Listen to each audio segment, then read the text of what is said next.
휴가는 좀 갔다 오셨어요? 휴가 갔다 오셨으면 어디를 갔다 오셨으며 어떻게 지내셨는지요? 예수님과 제자들은 너무 바빠서 식사할 겨를 조차도 없으셨어요. 그래서 좀 잠시 쉬려고 했는데 그것도 여의치가 못했어요. 쉬러 가는 예수님과 제자들을 보고 무리들이 많이 몰려왔기 때문입니다. 사랑 많으신 예수님께서는 귀찮다 아니하시고 오히려 쉴 사이도 없이 밀려든 그 무리를 불쌍히 여기셨습니다. 먹지 없는 양같이 유리방하는 그 모습을 보면서 불쌍히 여기시면서 하신 것이 있어요. 여러분, 사람들을 불쌍히 여기면서 해줄 수 있는 것이 무엇일까요? 오늘 본문을 보세요. 오늘 본문 34절 중반절에 그 목자 없는 양 같음을 인하여 불쌍히 여기사 이에 여러 가지로 가르치시더라. 이 하나님 나라의 복음이 불쌍함을 덮고 회복시키는 거예요. 다른 게 아니에요. 그러니까 교회가 이 땅을 긍휼히 여긴다면 가장 힘써 행할 일이 복음을 증가하는 거예요. 예수님께서는 불쌍히 여기사 가르쳐 주었어요. 그런데요, 지금 이 상황이 어떻게 묘사되고 있냐면 물리적인 상황과 또 모습들을 제자들의 입을 통해서 이렇게 말하고 있습니다.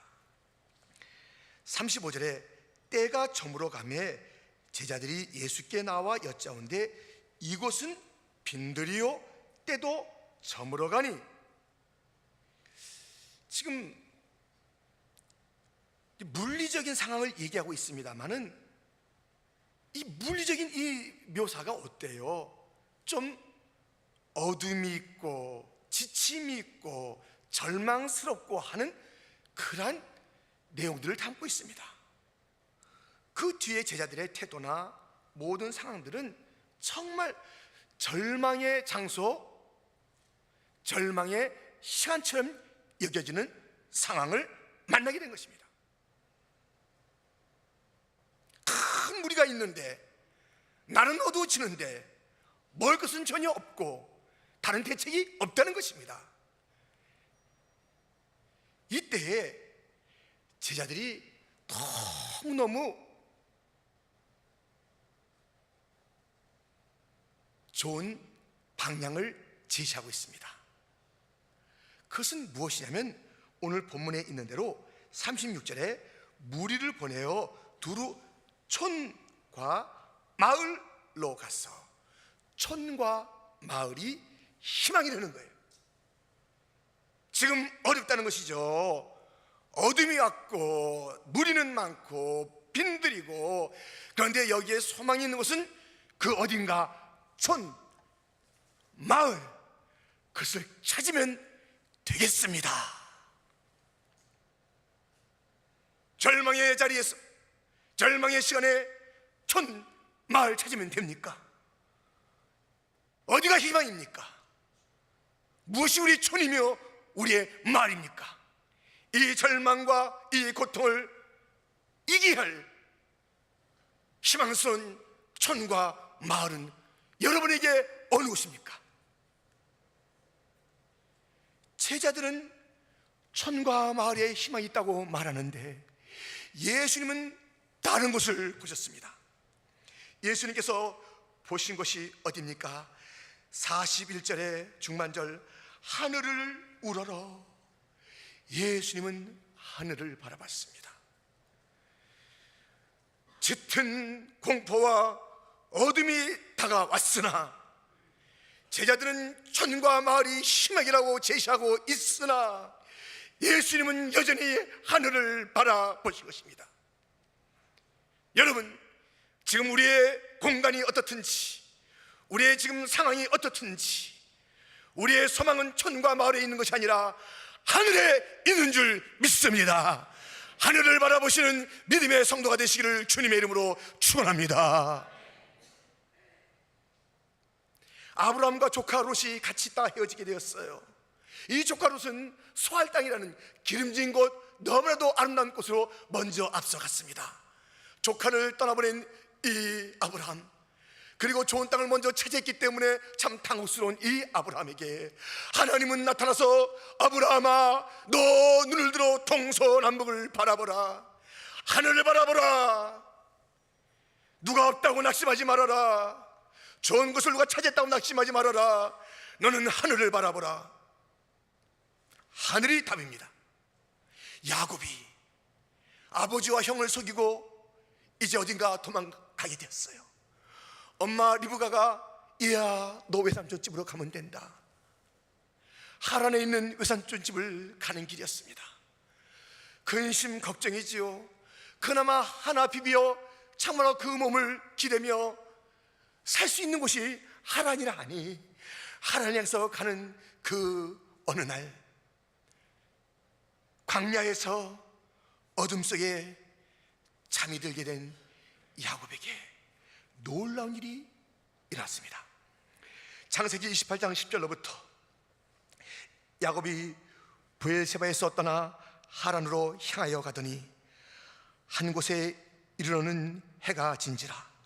거기서 유숙하려고 그곳에 한 돌을 취하여 베개하고 거기 누워 자더니 꿈에 본즉 사닥다리가 땅 위에 섰는데 그 꼭대기가 하늘에 닿았고 또 본즉 하나님의 사자가 그 위에서 오르락 내리락하고 또 본즉 여호와께서 그 위에 서서 가라사대 나는 여호와니 너의 조부 아브라함의 하나님이요 이삭의 하나님이라.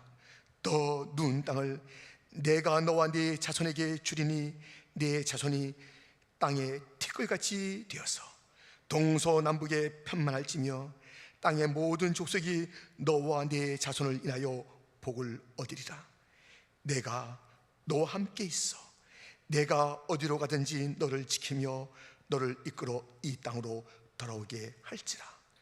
내가 네게 허락한 것을 다 이루기까지 너를 떠나지 아니하리라 하신지라.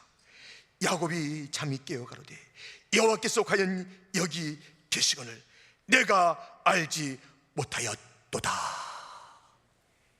야곱 빈들에서 어둠 속에서 하란을 희망하고 있었는데 하늘의 문이 열리고 사닥다리가 그 위에 펼쳐져 주의 사자가 오르락내리라며 그 하늘 끝을 보니 하나님이 계시고 하나님께서 놀라운 약속을 하시는 거예요.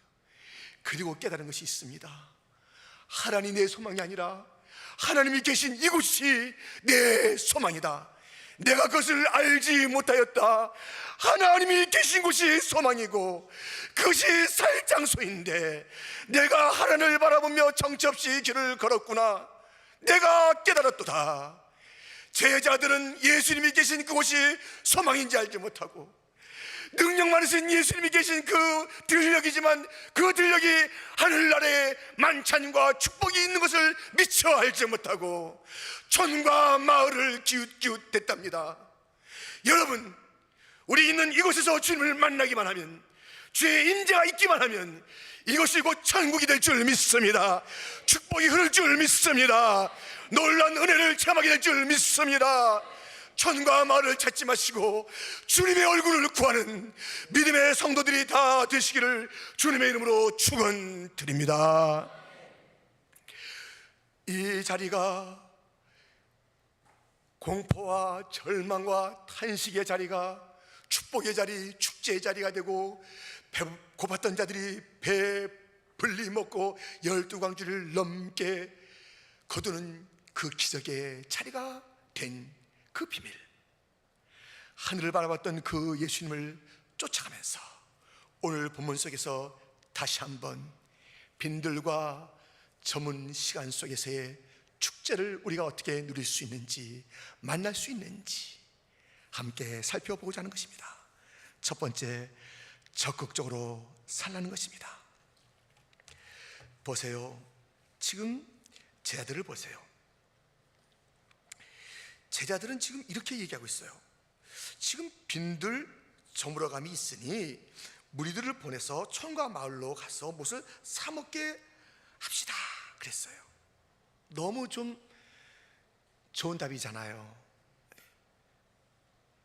여기 그냥 있으면 춥고 더 큰일 날 테니 가서 사 먹게 하시죠. 그렇게 했을 때에 예수님께서 대답하십니다.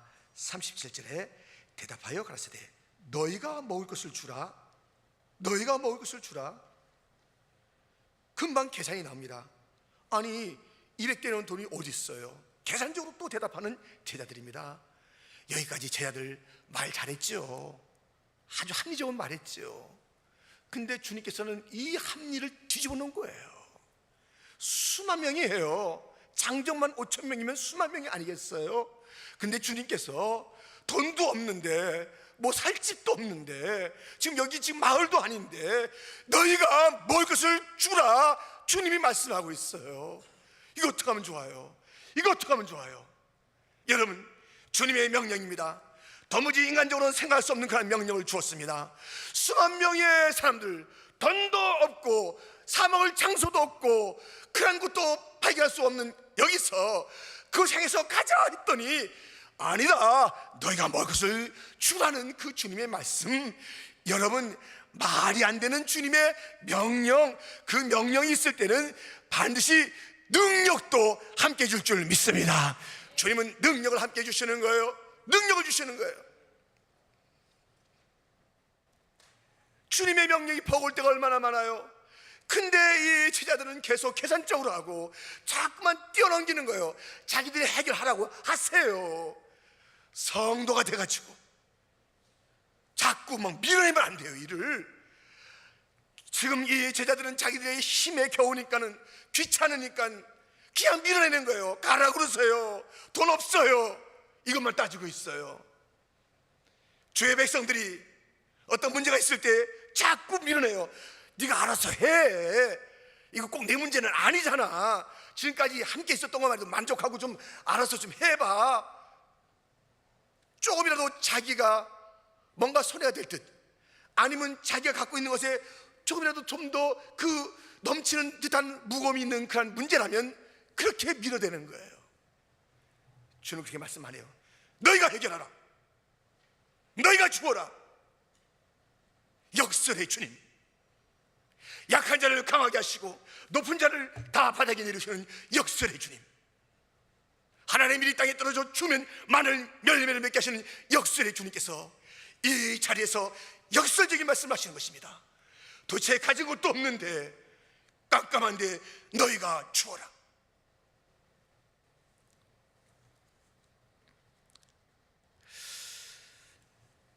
어제 아침에요, 어떤 분이 이제 제 사무실에 왔어요. 신학을 공부하시겠대요. 그래서 이런저런 상황을 이제 들은 다음에 제가 이제 본질을 물었어요. 왜 신학 공부를 하려고 하십니까? 여자 집사님이에요. 중년을 조금 이렇게 이제 다가 중년에 있으신 분이죠. 왜 신학을 하시려 합니까? 물었어요. 이렇게 대답했어요. 사람들의 탄식 소리가 제게 들립니다. 사람들의 탄식 소리가 제게 들려요. 그 탄식을 기쁨으로 바꾸는 것은 복음밖에 없는 줄 확신함으로 그 복음을 더 배우고 싶습니다. 그래요. 여러분, 우리에게도 그런 소리가 들려야 되는 것 아니에요. 저 우리밖에, 지금 이 우리는 그래도 이 안에서 이런저런 일이 있습니다만은 그래도 생명의 우리 아닙니까? 이 우리 밖에서 들려지는 그 소리를 들어야 돼요. 이 안에서 나에 대한 그 어떤 평가가 좋고 나무에 따라서 맨날 올라갔다가 다운됐다 올라갔다 다운됐다 그런 인생 살면 안 돼요. 이 안에서 들리는 소리 때문에 어떨 때는 격려가 되기도 하고 어떨 때는 좀 마음이 아프기도 하겠지만 이 소리가 우리 전부가 아니에요. 어쩌자고 이 안에 있는 소리에 웃고 우느냐고요. 저 우리 밖에서, 우리가 이 안에서 우는 것과 저 밖에서 우는 것은 다른 거예요. 우리가 그래서 소망 있게 주는 바람에서 울잖아요. 자기는 갈 꿀을 알지 못하며 엉엉 울어대는 그 탄식 소리를 들을 수 있어야 돼요. 그 소리가 들린다는 것이에요. 그 소리가 들리세요? 참 힘들어하는 자들의 소리가 들리세요? 제자들은 밀어놓으려고 했습니다. 내 것이 아니라고 그랬습니다. 그러나 주님께서는 적극적으로 살아라, 소극적으로 살지 말아라, 사명을 감당해라. 사명을 준 거예요. 사명을. 우리 인생에 사명 있는 삶을 살아야 되는 거 아니겠습니까? 사명이 뭔지 아십니까? 이 사명이란 내가 이 땅에 온 이유이며, 이 사명이란 내가 사는 이유이며, 이 사명이란 내가 죽어도 좋을 그 이유가 사명인 것입니다. 그것을 갖고 계십니까? 내가 온 이유를 분명히 알고 계십니까? 내가 오늘도 사는 이유, 밥 먹는 이유를 분명히 알고 계십니까? 내가 죽어야 될 그 자리에 이 죽음보다 더 가치 있다는 그 사명을 내가 붙잡고 있습니까? 저 죽은 자들을 살려라. 예수님은 사명을 준 것입니다. 소극적으로 살지 마십시오. 자기 몸 하나 안전을 위해서 인생을 살지 마십시오. 너희가 먹을 것을 주어라. 과연 주님은 그들을 통해서 먹을 것을 줄 수 있는 이적을 베풀어 주셨습니다. 주님의 능력이 함께 임할 줄 믿습니다. 우리가 어떻게 이 절망의 자리와 시간 속에서 기적을 체험할 수 있겠습니까? 두 번째, 헌신적으로 살라는 것입니다.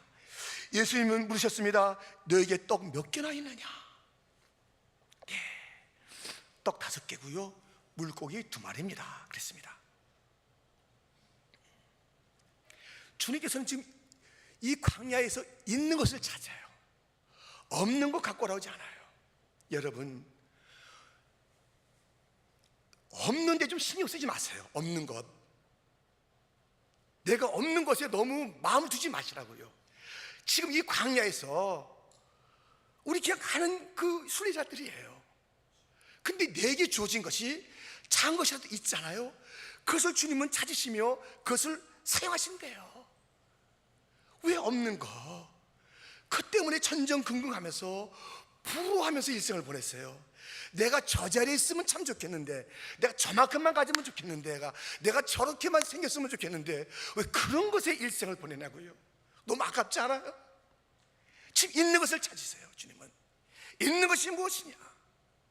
있는 것, 이것을 주님은 멋지게 사용하시는 거예요. 모세에게 하나님이 내 백성을 구하라. 하나님, 제가 그걸 어떻게 해요? 말도 못하고 내가 지금 어떻게 합니까? 그때 주님께서 물으십니다. 그 장면이 출애굽기 4장 2절에 있습니다. 여호와께서 그에게 이르시되 내 손에 있는 것이 무엇이냐? 그가 가로되 지팡이이니이다. 지팡이.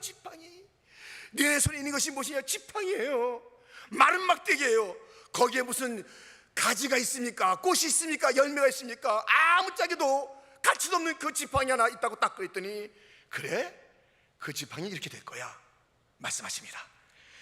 4장 17절 말씀, 너는 이 지팡이를 손에 잡고 이것으로 이적을 행할지니라. 이적의 지팡이가 된다는 거예요. 더 놀라운 일이 있습니다. 이 지팡이의 이름이 바뀌어요. 20절 말씀 우리 한번 같이 읽겠습니다. 모세가 그 아내와 아들들을 나귀에 태우고 애굽으로 돌아가는데 하나님의 지팡이를 손에 잡았더라. 아멘. 하나님의 지팡이가 되는, 모세의 지팡이가 이적의 지팡이, 하나님의 지팡이가 돼서 홍해를 가는 데 쓰임받았고 반석에서 물을 내는 데 쓰임받았던 것입니다. 내가 있는 것 지팡이라 하여서 주저주저 하지 마세요. 조그만 것이 해서 주저주저 하지 마세요. 우리 주님께서는 다 우리에게 달란트와 은사를 줬어요. 그것이 없다는 것은 주님을 모독하는 것이에요. 주님을 불신하는 것이에요. 나에게는 아무것도 없고요, 저에게만 다 있어요. 그거 아니에요. 그거 아니에요. 우리 인생은 내게 있는 것이 지팡이 같은 것일 수 있어요. 어떤 작은 소녀는 정말 절망의 그 상황 속에서 짧은 간증을 통해서 엄청난 기적을 일으켰답니다. 누군지 아세요? 이 사건입니다. 열왕기하 5장에 보면 이런 말씀이 있습니다. 아람 왕의 군대 장관 나아만은 그 주인 앞에서 크고 존귀한 자니 이는 여호와께서 전에 저로 아람을 권하게 하셨습니다. 저는 큰 용사나 문둥병자더라. 전에 아람 사람이 떼를 지어 나가서 이스라엘 땅에서 작은 계집 아이 하나를 사로잡음에 저가 나아만의 아내에게 수종 들더니 그 주모에게 이르되 우리 주인이 사마리아에 계신 선지자 앞에 계셨으면 좋겠나이다. 저가 그 문둥병을 고치리이다. 이 짧은 이야기, 짧은 간증, 작은 여자아이 잡혀와서 포로로 절망스러운 자리 아니겠어요? 얼마나 아버지 엄마가 보고 싶겠어요? 얼마나 친구들이 형제자매들이 그립겠어요? 거기서 먹는 것이 시원치 않았을 거 아니겠어요? 그런데 그 있는 곳에 절망이 온 거예요. 그 멋진 집에, 그 대울 같은 집에 주인이 문둥병에 걸린 거예요. 그때 그는 주저하지 아니하고 간증을 한 것이에요. 당신이 살 길이 있다고 그런 것이에요.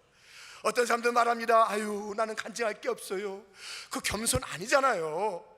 주님 앞에 받은 은혜가 없어요. 그렇게 간증할 게 없어요. 할 말이 없으세요. 세상에 나가서 우리 주님 증거할 그 말이 하나도 없으세요. 주님의 죽으심에 대해서, 부활에 대해서 그렇게 그 말하는 것도 부끄러우세요. 그 할 말 아니에요. 시시한 거예요. 그거 가지고 세상 못 구할 것 같아요. 어떤 간증이 있으면 좋겠습니까? 부흥사들이 하는 간증, 책에 써있는 그런 간증, 저 TV에 나오는 그런 간증만이 간증이겠습니까? 나에게는 그것이 없으니까 어찌 일생 동안 그것만 쳐다보고 살겠습니까? 내게 베푸신 그 은혜를 증거하면 하나님께서 쓰시는 거예요. 이 나만 집안에 회복이 왔는 줄 믿습니다. 이적을 체험하게 된 것이에요. 짧더라도 얘기하세요. 증거하세요. 지팡이라도 좀 내놓으세요. 작은 도시라도 좀 내놓으세요. 나의 것을 내놓을 때 기적이 나타납니다. 강하지만 더 큰 것을 기다리지 마시고 여러분 자신이 기적이 되십시오. 기적을 기다리지 마세요. 기적이 되십시오. 기적이 되십시오. 주여 나를 그 기적에 도우되게 하여 주옵소서. 내게 능력 주신 자에서 내가 모든 것을 할 수 있느니라. 내가 할 수 있는 거예요. 내가 그 말씀은 바울의 것만이 아니에요. 나도 할 수 있어요. 내게 능력 주시는 그 주님은 여전히 살아계신 하나님, 살아계신 하나님, 능력의 하나님.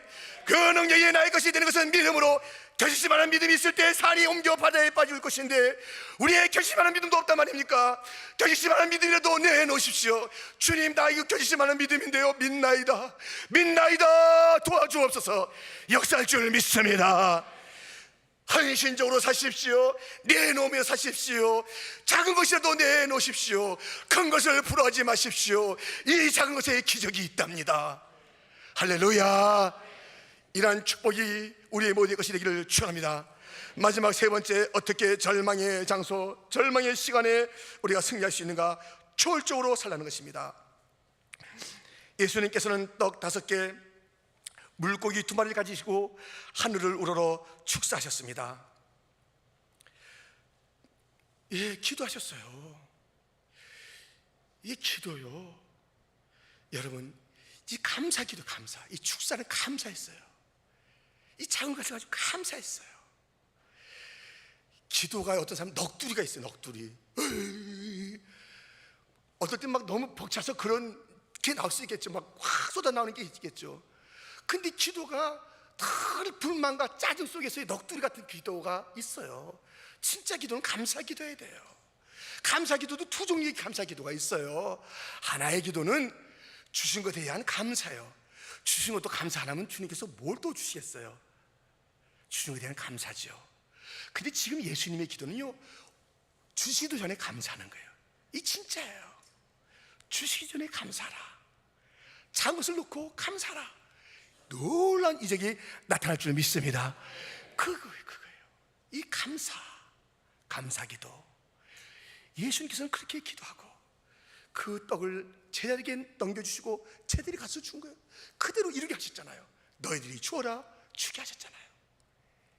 이 작은 것에 대한 감사. 여러분, 우리들은 이 받을 것에 대한 감사함으로 기도함이 없어요. 사드락과 메삭과 아벳느고는 어려운 가운데 풀무불에 들어갈 걸 알았지만, 신앙의 절기를 지키기 때문에 풀무불에 들어갈 것을 알았지만, 지금 눈에 보이는 느부갓네살이 자기의 진짜 왕이 아니라 하나님이 진짜 왕이기 때문에 가짜 왕 그 신상에 처할 수 없습니다. 진짜 왕에게 우리는 절할 뿐이요 그를 섬길 뿐입니다. 그는 우리를 풀무불 가운데서 건져내지만 그리 아니하실지라도 우리의 감사와 기도와 찬양은 멈추지 않습니다. 그리 아니하실지라도 감사해요. 주님 뜻을 믿기 때문이죠.